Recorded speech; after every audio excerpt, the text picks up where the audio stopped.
आज ही Doubtnut app download करें। Doubtnut पर होगा अब आपके सभी मैथ्स, केमिस्ट्री, फिजिक्स और बायोलॉजी डाउट्स का सफाया।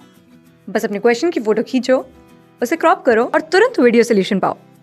Download now. Hi everyone. So today in our question we have to explain with examples the occupational structure of India's population. Okay, we have to show example के साथ कि India का जो occupational structure है, ठीक है, किस स्ट्रक्चर में इंडिया की पूरी पॉपुलेशन काम करती है, जो ऑक्यूपेशन का स्ट्रक्चर है वो क्या है। ठीक है, सो फर्स्ट ऑफ ऑल मैं आपको बताती हूँ कि जो इंडिया का इकोनॉमिकल स्टेटस है, ठीक है, इकोनॉमिकल एरिया का स्टेटस है, वो बेसिकली 3 सेक्शंस में डिवाइडेड है। The economical section of India's population is basically divided into 3 sections. First कौन कौन सा? मेन वर्कर्स, ठीक है, मेन वर्कर्स। सेकंड है marginal workers and third one is marginal worker and third one is non-worker। ठीक है, so India का जो बेसिकली ऑक्यूपेशनल स्ट्रक्चर है वो इन तीनों सेक्शंस में डिवाइडेड है, राइट।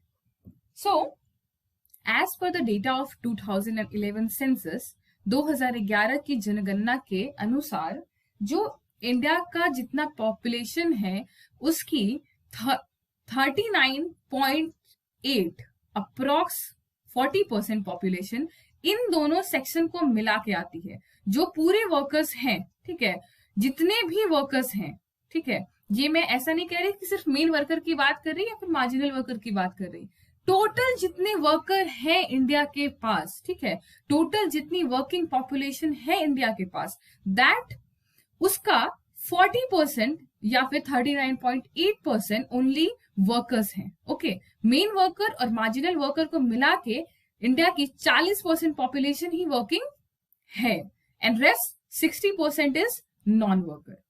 ठीक है, एंड ये तो वर्कर की बात हो गई, बट अगर आप दूसरे डिमेंशन से देखें तो एक चीज होती है वर्क पार्टिसिपेशन।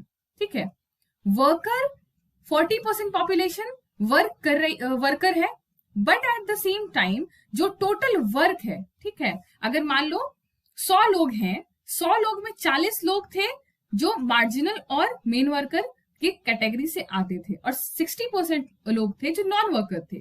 बट जब बात वर्क पार्टिसिपेशन की होती है तो वो जो परसेंटेज है, ठीक है, वो लोअर इकोनॉमिक एरियाज या लोअर डेवलप्ड एरियाज या लोअर इकोनॉमिक एक्टिविटी वाले जो एरियाज हैं वहां पे कंपैरेटिवली ज्यादा है। मतलब कि जो कम प्रोडक्शन, कम इकोनॉमिक एक्टिविटी वाले एरियाज, यानी कि गांव का एरिया समझ लो या फिर जहां पे फार्मिंग ज्यादा होती है, वहां पे लोग पार्टिसिपेट तो ज्यादा कर रहे हैं, बट जो एक्चुअल इकोनॉमिक आउटपुट है उसमें वो सब्सटेंशियली मतलब पार्टिसिपेट नहीं कर पा रहे हैं, उसका बहुत कम पोर्शन वो कंप्राइज कर रहे हैं। ठीक है, और इसका बेसिक रीजन क्या होगा?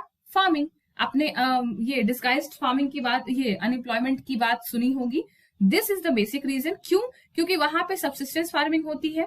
ठीक है, मतलब ऐसे एरियाज में सबसिस्टेंस फार्मिंग बहुत ज्यादा होती है और सबसिस्टेंस फार्मिंग के लिए ह्यूमन रिसोर्स बहुत ज्यादा चाहिए होते हैं, ह्यूमन लगे होते हैं इन एरियाज में, बट आउटपुट उस हिसाब से बहुत कम होता है। तो that is why work participation बहुत ज्यादा है, बट जो वर्कर्स की कैटेगरी में जो उनका ये होता है, पार्टिसिपेशन होता है, दैट इज प्रिटी लो। और एक और टेंजेंट है जिसपे आप सोच सकते हैं, दैट इज जो प्राइमरी सेक्टर्स है। ठीक है, प्राइमरी सेक्टर में जो पार्टिसिपेटिव लोग हैं प्राइमरी सेक्टर में, वो एज कंपेयर टू सेकेंडरी और टर्शरी सेक्टर या सर्विसेज सेक्टर बहुत ज्यादा है। ठीक है, बहुत ज्यादा है। मतलब again the same reason is farming. ठीक है, जो सबसिस्टेंस फार्मिंग होती है that is very demanding in terms of humans, and उसकी वजह से जो वो लोग बहुत ज्यादा प्राइमरी एक्टिविटीज में इन्वॉल्व है, बट आउटपुट के जब हम बात करते हैं तो वो उस हिसाब से पार्टिसिपेट नहीं कर पाते हैं जितना कि मेन वर्कर या मार्जिनल वर्कर करते हैं। Thank you guys, I hope it was clear.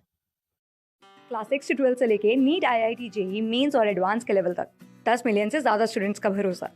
आज ही डाउनलोड करें डाउटनेट ऐप या व्हाट्सएप कीजिए अपने डाउट्स 8400 400 400 पर।